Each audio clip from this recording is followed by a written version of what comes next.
po ng unang Samuel Kapitulo 7, talatang 3. At nagsalita si Samuel sa buong sambahayan ng Israel na nagsasabi, kung kayo babalik sa Panginoon ng buo ninyong puso, ay inyong alisin sa inyo ang mga Diyos na iba at ang mga Astarot, at ihanda ninyo ang inyong puso sa Panginoon, at sa Kanya lamang kayo maglingkod, at ililigtas niya kayo sa kamay ng mga Pilisteo. Pagpapala po sumatin sa muling pagkarinig ng Kanyang mga banal na salita. Magandang umaga po sa inyo lahat, mga kapatid. Po. Magandang umaga din po sa ating panauhin. Morning po. Ano pong pangalan nila? Sister Vicky. May kapangalan po tayo na. Yun, yung uwe. Sister Vicky din po yun. Nakaka-chat din po minsan po yun, nangangamusta din ka yun, Mr. Vicky. Tapos nag-aaral rin siya minsan, nagko-comment din sa page natin minsan. So maga po ito, mga kapatid, ay atin po ngayon ng isang pag-aaral sa Biblia na tawag po dito expository type na historical.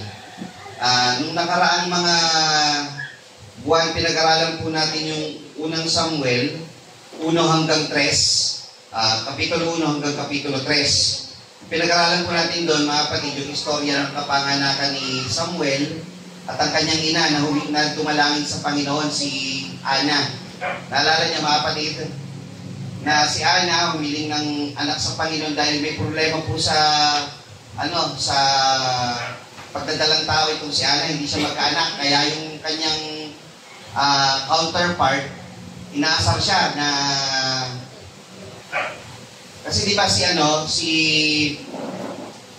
yung asawa ni Ana, may dalawang asawa, si Ana at saka yung isa, nalimutan ko pangalan ng isa.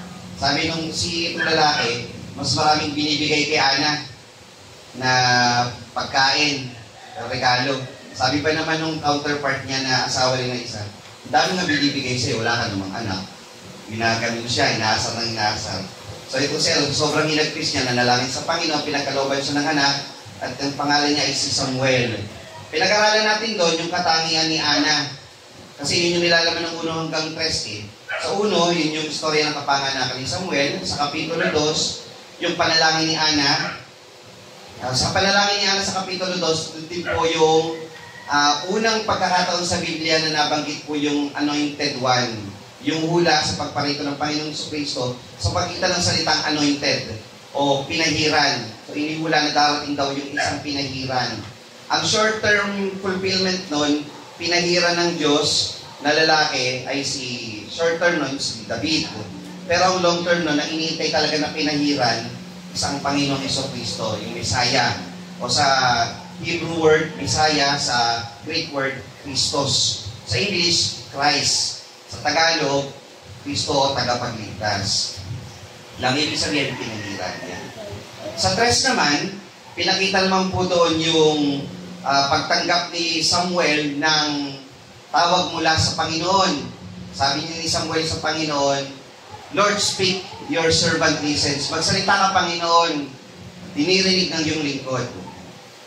So si Samuel, lumaki na sa templo na nagkaroon ng ministeryo ng pagiging saserdote sa Panginoon.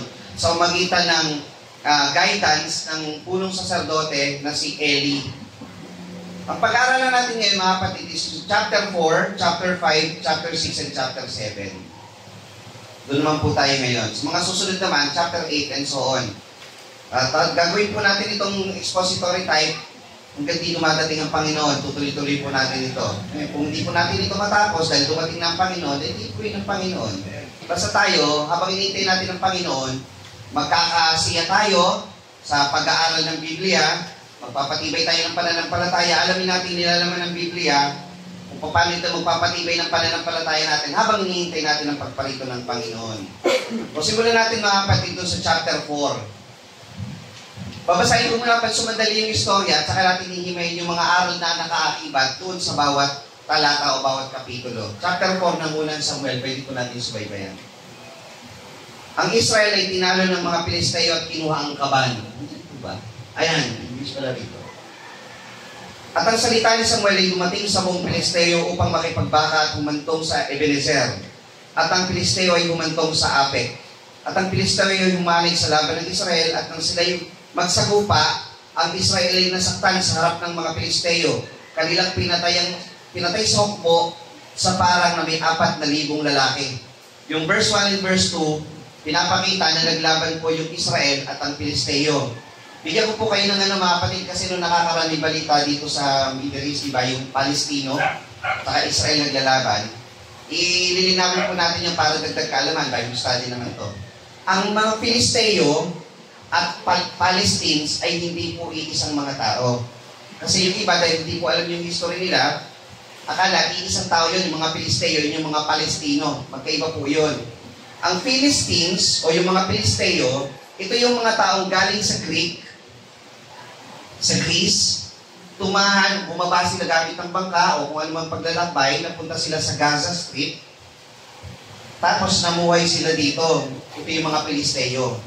Ang mga Palestino naman, ito yung mga galing Arab na pumunta sa Israel, namuhay sa Judea at napunta rin dito sa parting ito ng Gaza Strip. Galing Arab naman po yun. Tinawag naman silang Palestino. Paano nangyari po yun? Sa panahon po kasi ng Babylonia, naubos na yung mga Philistines. Talagang patayin sila lahat, wala nang natira sa mga Pilisteo.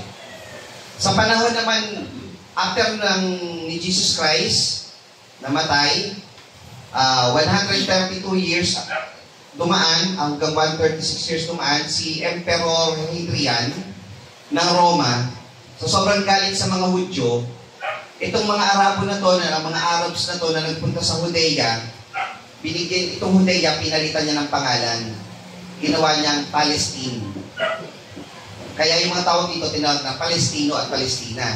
Mga taga dito yon. Ayaw kasi ni Emperor Hadrian na magkaroon ng bahid o memorya ng historical and cultural and religion yun na maaalala tungkol sa Hudyo. So gusto nilang burahin yung alaala, religion, kultura, kasaysayan ng mga Hudyo. Ultimong pangalan ng Judea, pinalitan niya, ginawa niyang Palestina. So, pati doon sa lugar na tinatayuan ng mga Pilisteo, doon din namuhay itong mga tinawag na Palestino. At bakit pinili ni Emperor Hadrian na Palestine ang itawag sa kanila? Dahil ang mga Pilisteo sa history ay kalaban talaga ng Israel. So, kinuha nila yung salitang Pilisteo, ginawang Palestino na kalaban ng Israel, at yun ang ipinangalan sa mga bagong tao na namuhay dito. So, hindi sila related, kinuha lang yung pangalan ng mga Pilisteo doon. So, sabihin, noon pa talaga, matindi na ang background story ng paglalaban. Naalala niyo yung laban ni Samson, mga Pilisteo ang kalaban nun. Laban ni David, mga Pilisteo ang kalaban nun. So, matagal na kalaban ng Pilisteo. Nung nagsagupa ito sa panahon ni Samuel, 4,000 lalaki ang namatay sa sandatahan ng Israel. At ang bayan ay dumating sa kampamento at sinabi ng mga matanda sa Israel, bakit sinaktan tayo ngayon ng Panginoon sa harap ng mga Pilisteo? Sabi ng mga matatandang Israelita, sinaktan tayo ng Panginoon, tinahan tayo ng Pilisteo, 4,000 na namatay sa atin. Ito ang solusyon nila. Ating dalhin sa atin ang kaba ng tipan ng Panginoon mula sa silo upang mapasagitna natin yaon at iligtas tayo sa kamay ng mga kaaway. Ang pamagat po nito, mga kapatid, nitong natin, is yung mga aral na may kinalaman po sa kasaysayan ni Samuel at ng Israel sa chapter 4 to 7. So, ang tutunghayan po natin dito, yung aral ng kasaysayan from chapter 4 to 7. Yun po yung magiging pamagat niya. Kasi, ano po ito ikot po ito ng kasaysayan Walang specific na title po talaga siya. Basta ang focus natin, ang tema natin, kasaysayan mula sa chapter 4, 5, 6, and 7 po ng unang Samuel. Sa gayon nagsugo sa verse 4. Sa gayon nagsugo ang bayan sa Silo, kanilang dinalaroon ng kaba ng tipan ng Panginoon ng mga upo, na nauupo sa gitna ng mga kerubin, at ang dalawang anak ni Eli, si Ofni at Phineas, ay nandoon na binabantayan ang kaba ng tipan. Sabi ng matatanda, para manalo tayo, kunin natin yung kaba ng tipan. Imagine niyo ito yung kaba ng tipan nandito. Nasa loob niyan, anong nasa loob ng kaba ng tipan? Dalawang tapyas na bato, yung 10 utos, yung tungkod ni Aaron na nagmulaklak, at yung mana, o yung tinapay na galing sa ilang, nandun yung sa loob. Dinanal nila yon. Parang ginawa nilang Lucky charm. Sa ibang iba, parang agimat yata to, di tayo matatalo, dala-dala natin to. Ang presence ng Panginoon ay nandito. Ganon. Dinala nila yung sa laban.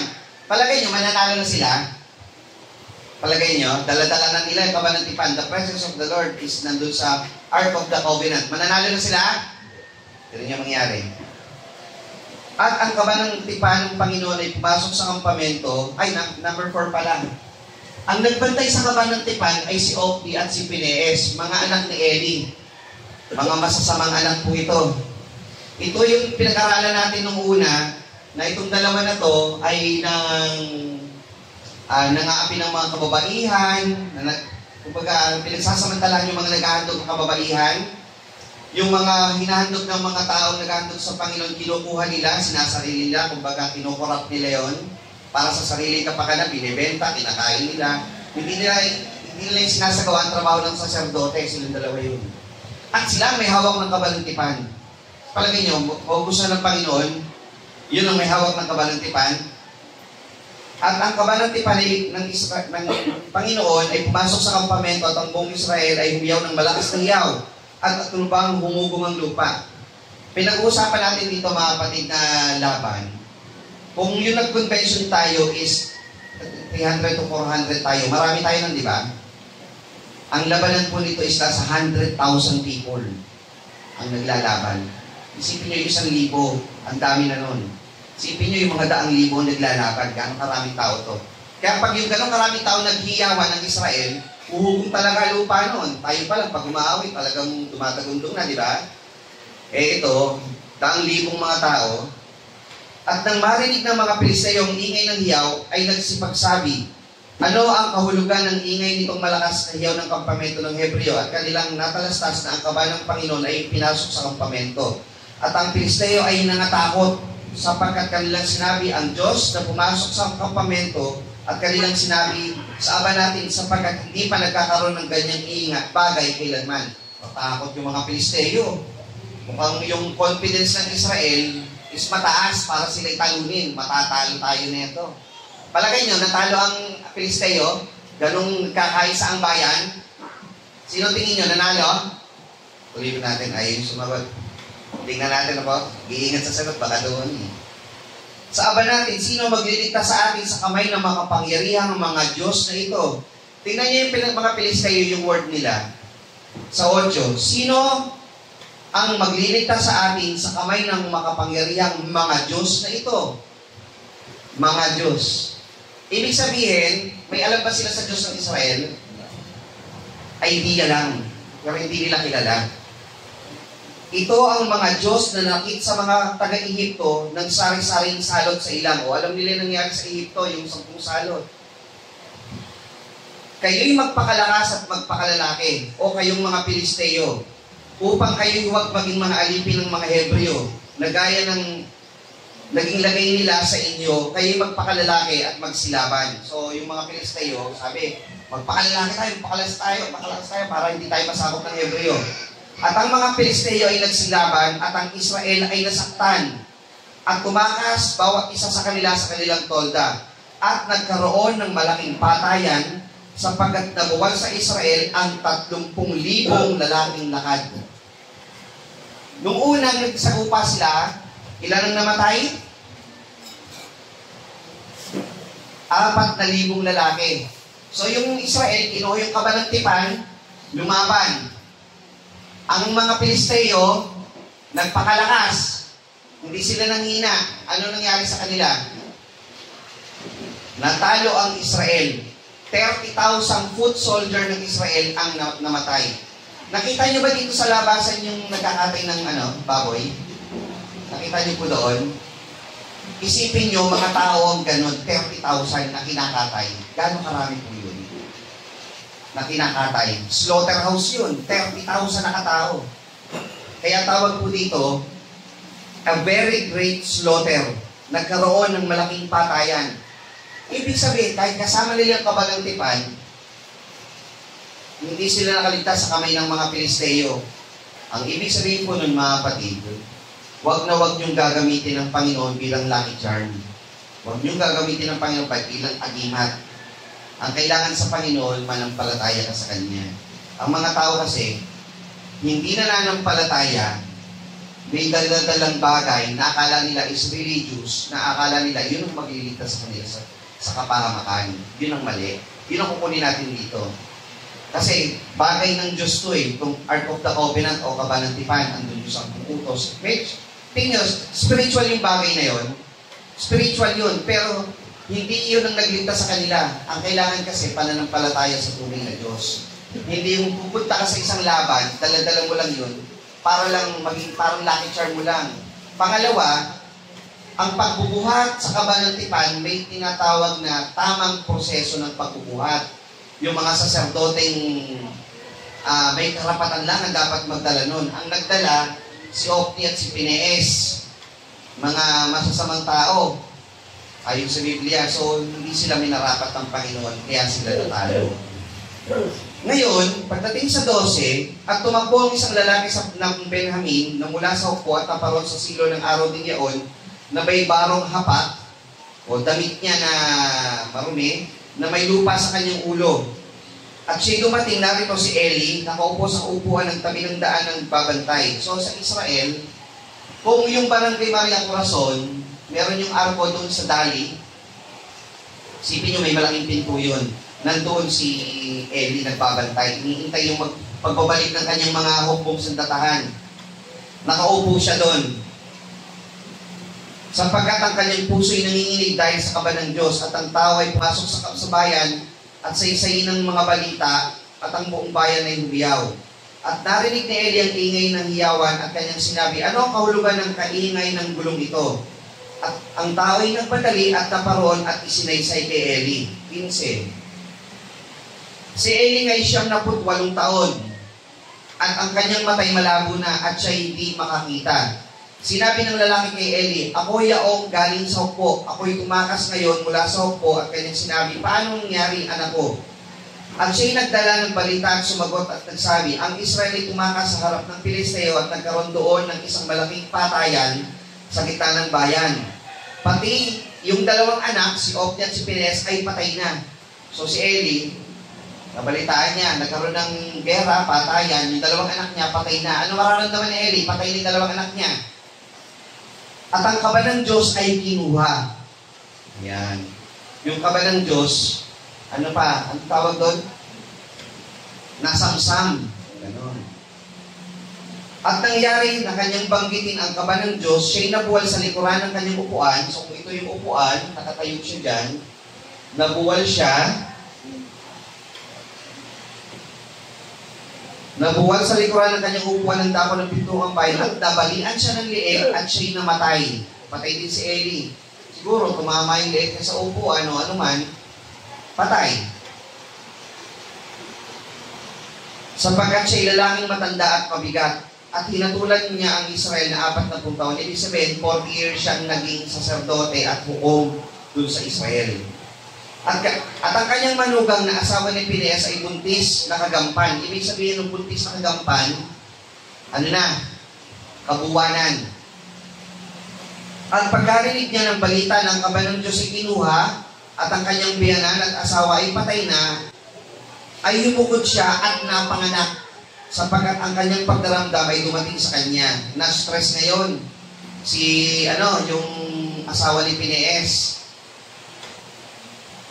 At namatay siya, at nagsabi ang mga babaeng nakatayo sa siping niya, huwag kang matakot sapagkat ikaw ay nanganak ng isang lalaki. Ngunit hindi siya sumagot o inaluma naman siya. At pinangalanan niya ang bata na Ikabod. Pakyan po ba? Ikabod, 20. Sa verse 20. Mga kapatid, huwag kayong maglalagay ng pangalan sa anak niyo na Ikabod, ha? Hindi ko ibig sabihin pangalan, biblical to, magandang ipangalan sa anak to, wag po Kasi yung Ikabod, ang ibig sabihin po niyan, na nagsasabi, ang kalawalatian ay nahiwalay sa Israel. The glory of God has departed. So pag ang anak mo, pinangalanan mong Ikabod, ang kalawalatian ng Panginoon ay umalis na. O kung papangalanan ng gano'n ang anak niya, maraming pangalan sa Biblia, akala nyo, biblical, pwede ng pangalan ito. Pero hindi pala dapat, pagkatangin pala ang kahulugan. The glory of the Lord has departed from Israel. Sapagkat ang kaba ng Diyos ay kinuha at dahil sa kanyang biyanan at ang kanyang asawa. At kanyang sinabi, ang kaluwalhatian ng Diyos ay nahiwalay sa Israel sapagkat ang kaba ng Diyos ay kinuha. Kita niyo mga kapatid, hindi pala ibig sabihin na mabait yung tatay, si Eli, saserdote ng Diyos. It's a guarantee na yung anak mabait din. Hindi po eh. Kahit anong pangaral to, hindi talaga eh. Pero ang hindi ibig sabihin, hindi mo na kailangan pangaralin yung anak mo. Na, ang mahalaga nun, na ibigay mo sa anak mo yung aral ng Diyos. Kung hindi man nila sundin, hindi na wala yung burden sa iyo, na ituro mo sa anak mo yung bagay na hanggang sa kinuha sila ng Panginoon, mawala sila sa mundong ibabaw, kagaya si Opni at Pines, nawala sila sa mundong ibabaw, pero hindi sila sumunod sa Panginoon, wala yung burden kay Eli, yung tatay nila.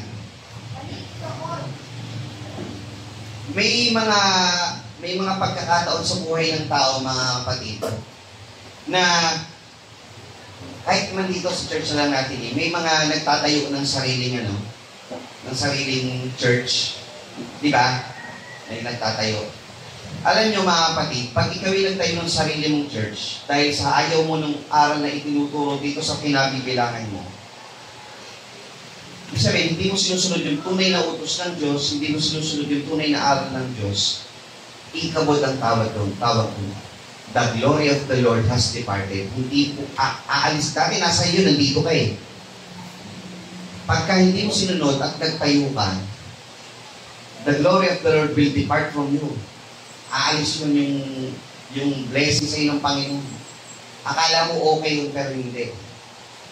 Kaya, ang ginagawa dito mga kapatid, magtapat ka sa Panginoon, manatili ka sa Kanya.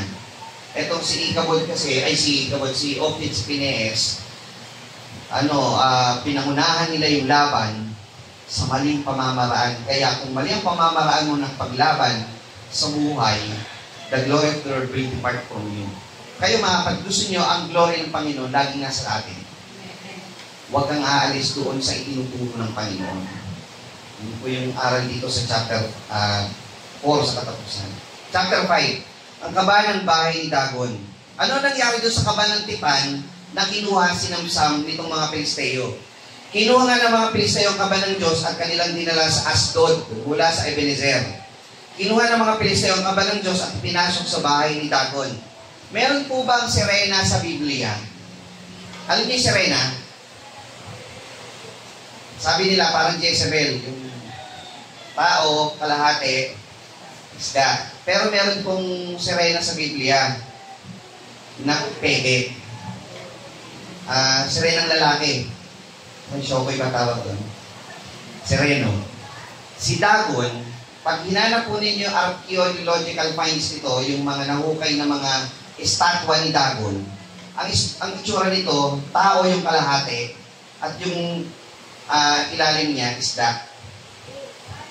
So siguro doon nakuha ng mga tao yung imahinasyon ng isang sirena sa ganung itsura. So may sila na naman pala sa Biblia, nga lang Diyos-Diyosan. Yan. So, yun po yung itsura ni Dagon. Diyos-Diyosan ng mga Pilisteo. So yung kaba ng tipan, inihain nilang handog kay Dagon. At kinuha ng mga Pilisteo ang kaba ng Diyos at pinasok sa bahay ni Dagon at inilagay sa tabi ni Dagon. At nang bumangong maaga ang mga taga-Asdod, yung Asdod po kasi, o yung Pilisteo, may 5 bayan. Gat, Gaza, Asdod, Askalon, saka Ekron. 5 bayan ng Pilisteo. 2 G, 2 A, isang E. Gaza, Gat, Asdod, Askalon, Ekron. Yan, para mas madaling tandaan. Bumangong maaga ang mga taga-Asdod, nang kinumagahan, narito, si Dagon ay buwal na nakasubasog sa harap ng kaba ng Panginoon. At kanilang kinuha si Dagon at inilagay siya ulit sa Dagon na kanyang kinaroroonan. Mga patitignan niyo yung tres. Huwag na huwag kayong sasamba sa isang Diyos na dinidikit ng glue stick. Yung mga kapatid. Pag ang Diyos-Diyosan niyo, dinidikit ng Elmer's glue stick o ano po yung Mighty Band, hindi Diyos yan. Tandaan niyo po yun. O paano ba, nakakatuwa man pakinggan, pagka gawa ng tao, hindi po Diyos yan. Tignan nyo, tinayo nila, nasa ano tayo, sa 4. ang ulo ni Dagon at gayon din ang mga palad ng kanyang mga kamay ay putol sa tayuan ng pintuan at ang katawan lamang ang naiwan sa kanya. Yung ulo, tanggal, yung kamay, tanggal. Ibig sabihin, wala siyang kapamahalan, wala siyang lakas. Wala talaga. Diyos-Diyosan lang yan. At doon sila naghanto. Kaya ang mga saserdote man ni Dagon o ang sinumang nasok sa bahay ni Dagon ay hindi tumuntok sa ang paa sa tayuan ng pintuan ni Dagon sa Asdod hanggang sa araw na ito. So, tanggap nila, hindi Diyos yun. Natanggap nila yun doon. Ngunit ang kamay ng Panginoon ay bumigat sa mga taga-Asdod at ipinahamak sila at sinaktan ng bukol. Ibig sabihin ng pinahamak, pinagpapatay sila ng Panginoon at nilagyan ng bukol. Ano yung bukol na yun? Yung bukol, emeralds, sa English po niyan, emeralds. Yung emeralds, pag binagit nyo na maraming beses, ano may isip yung salita? Emeralds, emeralds, emeralds. Anong bukol yun? Hemorrhoid. Saan nakalagay pong hemorrhoid? Sa puwet. Pero yung parusang ginawa ng Panginoon dito, kinuha niyo yung kaba ng tipan, pinagpapatay sila, at yung mga nabuhay, nilagyan ng bukol. Hindi sila makahiga, hindi sila makaupo. Gano'ng kalaking parusa yun? Kung kayo nakatayo ngayon na nasasaktan, pag upo ka, at ang nangyari sa kanila, humiyaw sila ng iyak, na umaabot hanggang langit yung iyak nila. Talagang, kayo ba magkaroon ng ganun? Anong ginawa nila?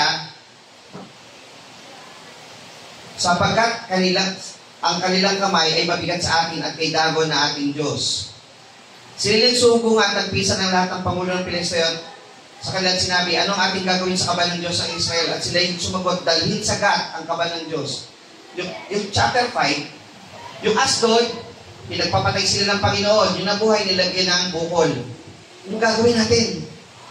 Ganito na lang. Itong kaban ng tipan, ipadala natin sa Gat. Pagdating sa Gat, yung mga taga-Gat naman, ayos, may kaban ng tipan, atin na to. Pinagpapatay din sila ng Panginoon. Yung nabuhay sa kanila, hindi namatay, nagkaroon din ng bukol. Anong ginawa nila? Naku, mukhang ito yung nagpahamak sa atin ha. Anong dapat gawin dito? Alisin. Hindi po nila siya inalis. Ibinigay nila sa sunod na bayan sa Ekron. Pagdating sa Ekron, wow, meron tayo ganito. Gawa sa ginto po yun ha. Purong ginto yun. Kumbaga magandang samsam to. Anong ginawa ng Diyos sa Ekron? Pinagpapatay din sila. Yung hindi namatay, ano nangyari? Binigyan din ng bukol. Anong dapat natin gawin dito? Isauli na lang? Hindi. Ibinabigay nila. So, susunod na bayan nila. 5 bayan yon. So, 5 bayan, nagpasahan. Hanggang sa huling bayan, na-realize, mukhang mali ito ha. Hindi matatapos to. Kung isasauli natin ulit sa Asdod, ibalik natin to sa mga taga-Israel. Yun nga lang, ang mga problema sa pagkukunin natin dito sa chapter 5. Ang bayan, alam niyo ba kung gano'ng katagal sa kanila yung kabanantipan? 7 months. Chapter 6 verse 1. 7 months na natili sa kanila. Alam niyo, pag sinasalot ka na ng Panginoon, huwag mo nang pagtagalin. Alisin mo na. Pero yung mo magbabago ka lang, pinagtagal mo pa. Pag mayroong bagay na sumasalot sa iyo, na pinaparusahan ka ng Panginoon dahil doon, alisin mo yun. Pagpapahamak sa iyo yun. Pinahabot mo pa ng 7 months. Palagay nyo, dapat, nung nangyari sa kanila, meron na silang dapat, di ba? Meron na silang tugon. Sinauli na lang nila agad. Pinaabot pa nila ng 7 months. At ang kaban ng Panginoon, ninapasalupain ng mga Pilisteo na 7 buwan. Ngayon, anong ginawa sa chapter 6? Hindi na po natin babasahin yung chapter 6. Anong ginawa nila? Itong mga taga-Pilisteo, yung 5 hari ng 5 bayan nag-usap-usap. Sabi, tanong natin sa ating may sarili silang saserdote, ibalik na natin to sa Israel. Sabi ng mga saserdote, hindi nyo pwedeng ibalik yan ng ganun-ganun na lang. Ibalik nyo yan na may handog para sa kasalanan, para kayo patawarin. Tama po ba? Yun nga lang, mali ang paraan nila ng paghahandog. Anong ginawa nila? Gumawa sila ng 5 gintong bukol na kasing itsura ng bukol na nangyari sa kanila. So kung ganito man yun, kung malaki man yun, basta 5 bukol. Tapos 5 gintong daga. May inutos ba ang Panginoon na paghandog ka ng 5 gintong daga sa Levitico? Wala. O bukol, wala. Isauli nyo, yan, pinakahandog nyo na yan, papunta doon. Tapos, magdala kayo ng 2 baka, karo, isakay nyo doon yung kaban. Pag yan ay dumiretso, doon sa Jerim, na tinatawag, kasi na yung verse na yun. Bet-Shemesh. Pag yan 2 baka dumiretso sa Bet-Shemesh, pinatawad na tayo. Pag yan hindi dumiretso, coincidence lang yung nangyari. Parang may ano pa sila, no? Kasi hindi nila lang kalooban ng Panginoon eh. Itong salot sa atin, malalaman natin yan eh kung galing sa Diyos ng Israel o coincidence lang. Okay, ganito. Sinakay sa 2 baka, yung karo, sinakay doon yung kaba ng tipan, nilagyan ng 5 bukol na ginto at 5 gintong daga. Tignan nyo kung yan ide-diretso sa Bet-Shemesh. Ang ibig sabihin ng Bet-Shemesh, House of the Sun. Bethlehem, ano ibig sabihin ng Bethlehem? House of bread. House, lehem, bread. Bethlehem. Bet-Shemesh, house, Shemesh, sun. House of the sun o temple of the sun. Pag yan dumiretso dun sa Bet-Shemesh na papunta sa bayan ng Diyos, galing sa Diyos nga yung parusang nangyari sa atin. Dumiretso ngayon yung 2 baka. Galing nga sa kanila. Yan. Alam niyo mga kapatid, kukunin natin dito naman sa 6. Kung gusto niyong mapatawad sa kasalanan, susundin niyo yung reseta ng Panginoon kung paano ka patatawarin. Sa Levitico, may mga tamang paghandog. Yun ang susundin. Hindi sila pa rin pinatawad ng Panginoon. Itong mga Pilisteo. Bakit po? Ang paraan nila ng paghahandog ay mali. Sincere ba sila sa paghahandog nila? Sincere sila.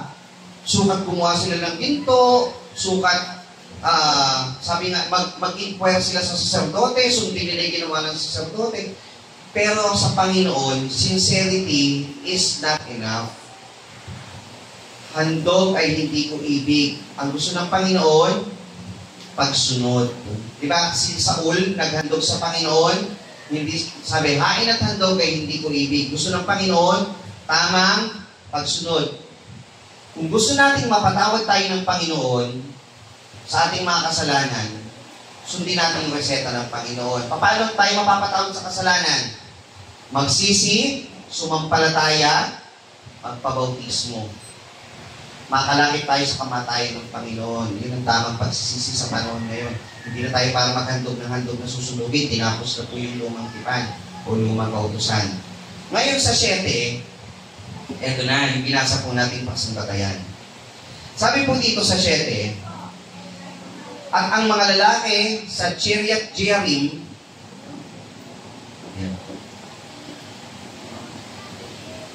yung Kiriath Jearim, mga kapatid, bayan doon sa Israel, doon napunta yung kaba ng tipan. Ay nasa si Paron, iniahon ng kaba ng Panginoon at tinala sa bahay ni Abinadab sa Borol at pinagbanal si Eleazar na kanilang anak upang ingatan ang kaba ng Panginoon. At nangyari mula ng araw na itahan ng kaba ng Kiriath Jearim at ang panahon ay nagtatagal sapagkat naging 20 taon at ang buong sambahayan ng Israel tumagoy sa Panginoon. 20 years na nandoon sa Kiriath Jearim yung kaba ng tipan. Hindi, kaya binabanggit ko yung Kiriath Jearim kasi yung kaba ng tipan napunta doon, hindi po yun naalis doon in 20 years, mahigit. Naalis lang yun at napunta sa tabernakulo ulit sa panahon na ni David. Samuel pa lang po ito eh. Di ba dadaan pa si Saul? Tapos papanganak pa si David, papahirapan pa si David ni Samuel, naging hari si David. Unang plataforma ni David, kuhanin yung kaban at ilagay sa templo o ilagay doon sa tabernakulo. So yung kaban ng tipan nandito pa. Ang tagal na nandito sa Kiriath Jearim na palagi. Sabi ni Samuel sa Israel, at nagsalita si Samuel sa buong sangbayan ng Israel, nagsasabi, kung kayo'y babalik sa Panginoon ng buo ninyong puso, so ito yung reseta ng Panginoon sa magitan ni Samuel sa panahon noon. At inyong ang aalisin sa inyo ang mga Diyos na iba at ang mga Astarot at ihanda ninyo ang inyong mga puso sa Panginoon at sa Kanya lamang kayo maglilingkod at ililigtas niya kayo sa kamay ng mga Pilisteo. Paano daw kayo ililigtas ng Panginoon? Paano daw ang marapat na paraan? Pag nagbago ka sa 3, kayo'y manumbalik sa Panginoon. Ang Israel kasi, kahit na ang Diyos ang sinasamba nila, sinasamba rin nila yung Baal, Astaroth, si Molech, yung mga Diyos-Diyosan ng mga Pilisteo. Naalala nyo, nung nagpunta sila doon sa lupang pangako, ang sabi ng Panginoon, pag napunta ka sa bayan na yan, sa Kanaan, bawat bayan na tungtungan ng inyong paa, lahat ng taga dyan patayin. Huwag kayong manghinayang. Sakupin nyo, dyan kayo tumira. Yung bayan ng Diyos nang hinayang sa mga tao, namuhay kasama nila. Itong mga tao to, may mga Diyos-Diyosan. Ipis na yung Diyos nila, ang ipakilala rito, nakilala nila yung mga Diyos dito, sinamba rin nila. Hindi nila inalis totally. Yan. So sabi ni Samuel, alisin ninyo sa inyo ang mga Diyos na iba at ang mga Astaroth at ihanda ninyo ang inyong mga puso sa Panginoon at sa Kanya lamang kayo maglilingkod. So pag kayo gusto nyo manumbalik sa Panginoon, sa Diyos lamang kayo maglilingkod. At ililigtas niya kayo sa kamay ng mga Pilisteo. Nang magkakayo'y inalis ng mga anak ni Israel ang mga Baal, ang mga Astaroth, at sa Panginoon lamang naglingkod. Amen. Purihin ng Panginoon sa wakas. Inalis din nila. At sinabi ni Samuel, pisanin ninyo ang buong Israel sa Mispa at idadalangin ko kayo sa Panginoon. At sila nagtipon sa Mispa, nagsigib ng tubig, ibinuho sa harap ng Panginoon at nagsipag-ayuno ng mga araw na yaon at nagsabi, kami ay nagkasala laban sa Panginoon at naghukom si Samuel sa mga anak ni Israel sa Mispa. Para daw magbago, alin ang ibig sabihin ng pag-ayuno? Ang ibig sabihin ng pag-ayuno, umaalis ka sa kasamaan, umaalis ka sa kasalanan, umaalis ka sa mga bagay na maghahatid sa iyo sa kasalanan, at idadalangin ko kayo sa Panginoon. Kaya sa bagong tipan, ayuno at pananalangin. Pagka nag-aayuno ka sa bagong tipan, aalis ka sa kasamaan, aalis ka sa kasalanan, lalayo ka doon. At nagtipon sa Mispa, 7. At nang mabalita ng mga Pilisteo, eto na ang mga anak ni Israel nagtipon sa Mispa, nagsiahon laban sa Israel, ang mga pangulo ng mga Pilisteo, at nang mabalitaan ng mga anak ni Israel ay nangatakot sa mga Pilisteo. Eto naman, kasi sa round 1, natalo sila 4,000. Round 2, natalo sila 30,000 ng taga-Israel. Talo. Kaya natakot ang mga taga-Israel. At sinabi ng mga anak ni Israel kay Samuel, huwag kang tumigil ng kadadalangin sa Panginoon, nating Diyos, nang dahil sa atin upang iligtas niya tayo sa kamay ng mga Pilisteo. Amen. Tingnan niyo yung verse 8. May kalabang parating, ano ang dapat na solusyon pag may problema o may pagsubok na darating? Sabi niya, sinabi ng mga anak ni Israel kay Samuel, huwag kang titigil ng kadadalangin sa Panginoon. That's the best solution to every problem na darating. Prayers. Sa wakas, natutunin sila. Hindi yung ang una nilang solusyon, kunin yung kaban ng tipan, gamitin natin para manalo tayo sa bayan. Para manalo ka sa laban mo sa pananampalataya, tumalangin ka sa tunay na Diyos.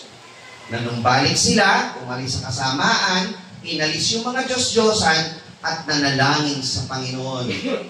At kumuha si Samuel ng isang korderong pasusuhin at inihandog na pinakabuong handog na susunugin sa Panginoon at dumaing si Samuel sa Panginoon dahil sa Israel at ang Panginoon ay sumagot sa kanya. At samantalang si Samuel ay naghahandog ng handog na susunugin, lumapit ang mga Pilisteo upang makipagbaka sa Israel. Verse 10. Ngunit ang Panginoon ay nagpakulog ng isang malakas na kulog ng araw na iyon sa mga Pilisteo at nilito sila at sila'y nabuwal sa harap ng Israel. Sa English po niyan, with a great thunder on that day upon the Philistines and discomfited them, and they were smitten before Israel. Smitten. Pinagpapatay sila. Buloy niyo mga patid, panalangin ang naging solusyon. Lumaban ba ang Israel gamit ang espada o mga tabak? Hindi. Ang Panginoon ang lumaban sa Filisteo. Tingnan niyo, ang Israel, pagka matindi ang kalaban, pag pinag-aral ni Biblia, minsan gawin natin topical na pag-aaral.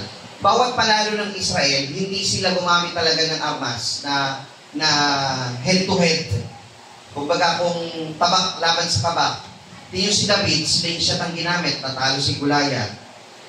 Yung kay Gideon, iniputan nila yung kalaban, bumagsak. Yung sa Jericho, di ba? Yung wall of Jericho, iniputan nila, bumagsak. O eto, ganun din. Sa magitan ng kulog.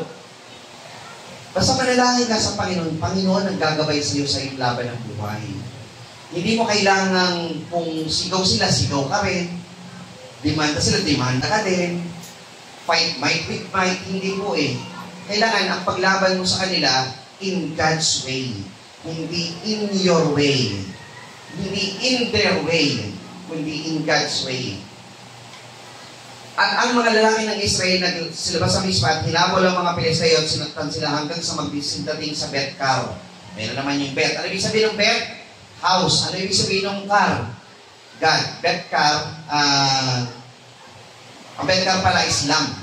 So, house of lamp. Yung Bet, meron pa nga Bethel eh. Narinig niyo Bethel, house of God naman kasi yung E-L, God. So, Bethel, house of God. Sa gayon, nagsisuko ang mga Pilisteo at hindi sila pumasok pa sa hangganan ng Israel. At ang kamay ng Panginoon ay laban sa Pilisteo sa lahat ng mga araw ni Samuel. At ang bayan ay sumakop sa Pilisteo sa Israel ay nasa uli sa Israel mula sa Ekron hanggang sa Gat.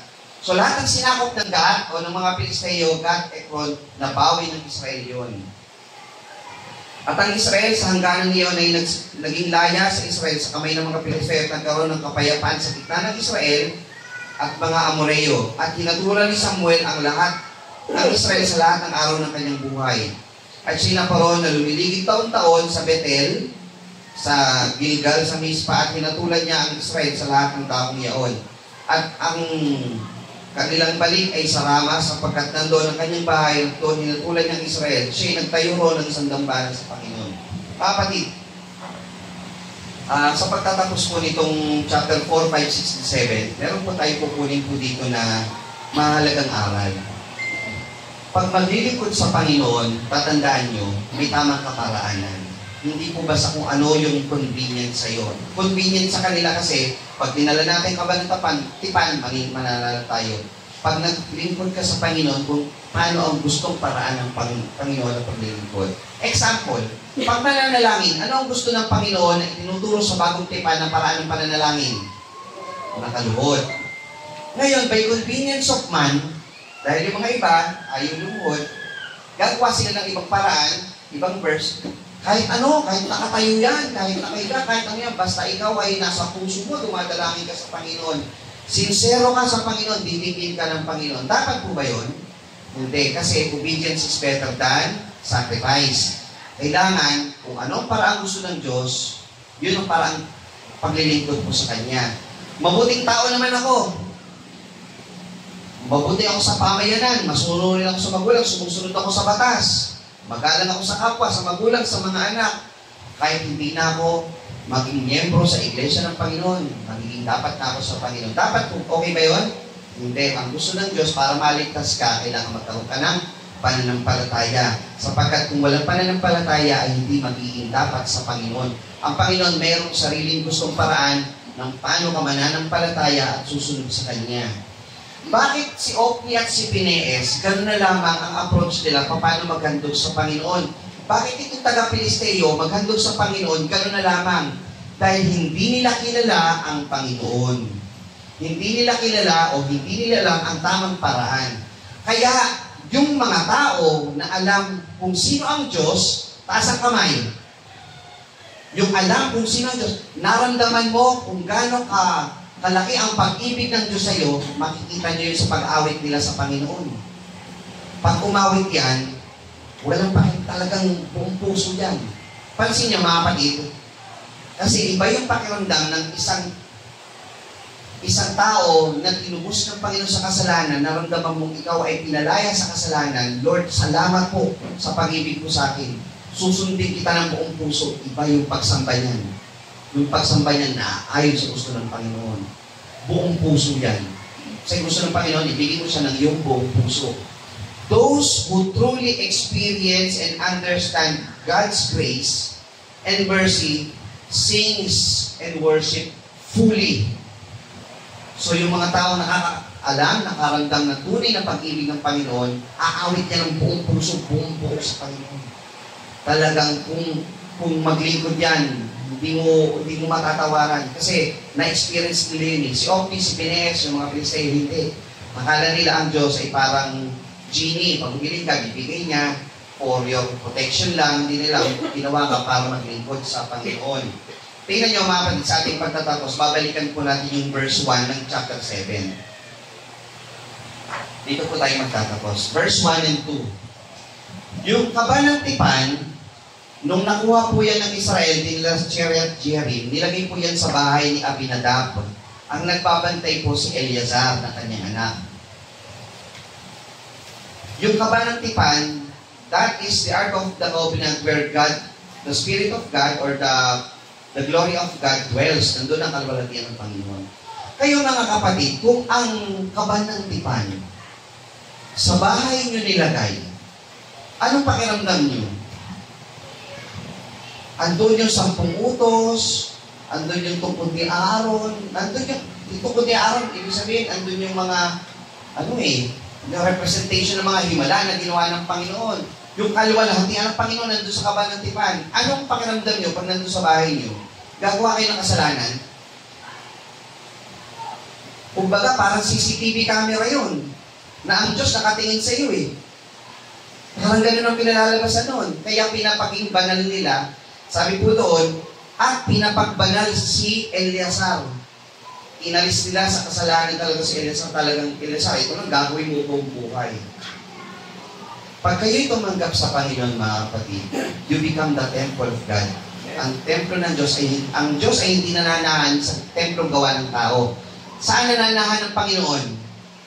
Sa bawat isa sa atin. Tayo ang templo ng Panginoon. So if God, the glory of God, the Spirit of God dwells in you, kung kayong templo ng Panginoon, paano nyo pahahalagahan ng templo ng Diyos na nasa inyo? Paano nyo pahahalagahan ang Espiritu ng Panginoon na ipinagkaloob sa inyo? Paano kayo mamumuhay na meron kayong CCTV camera sa buong katawan nyo na ang Panginoon yung nakatingin sa inyo? Self-assessment po yun, mga kapatid. Hindi ang paglilingkod sa Panginoon is Sunday lamang. It's every day of our life. Kasi hindi po ang Diyos ay parang ID na pag linggo, suot mo yung pagiging Kristiyano, on Monday, hilubad mo yun. Hindi po. Ang pagiging Kristiyano, pag tumanggap ka sa Panginoon, pumunta sa iyo Espiritu ng Panginoon, in every day of your life, nasa palengke ka, sa eskwelahan ka, sa pamayanan ka, sa hanap buhay ka, the Spirit of the Lord is in you.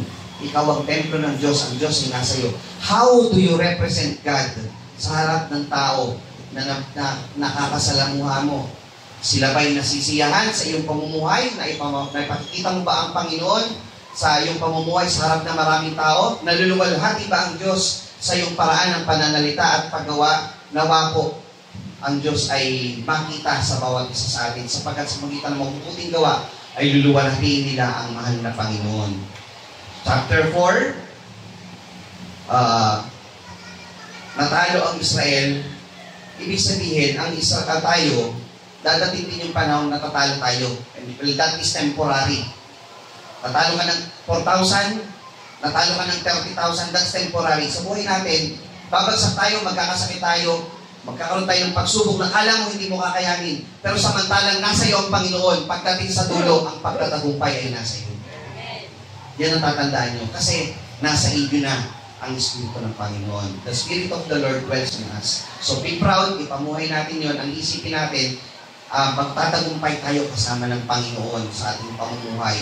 So failure is just temporary, pero ang pangako ng Panginoon, gaya sa Israel, na pagdating ng panahon, sila'y nanumbalik sa Panginoon, sila'y iniligtas na doon sa mga umahangat sa kanila, kalaban nila, gayon din po sa bawat isa sa atin. Makakaramdam tayo mga kapatid ng pagkabigo, makakaramdam tayo ng minsang pagkabagsak ng kalooban, pero in the end, tayo po mananatiling nakatayo. Tayo po mananatiling magpupugay, magluluwalhati kasama ng Panginoon sapagkat kasama natin ng Diyos sa ating pamumuhay. Muli isang magandang umaga po sa inyo lahat sa ating panahon po. At muli ng ating mahal na Panginoon sa ating pong sinigawang pag-aaral. Tayo po yung sama-samang manigluhod at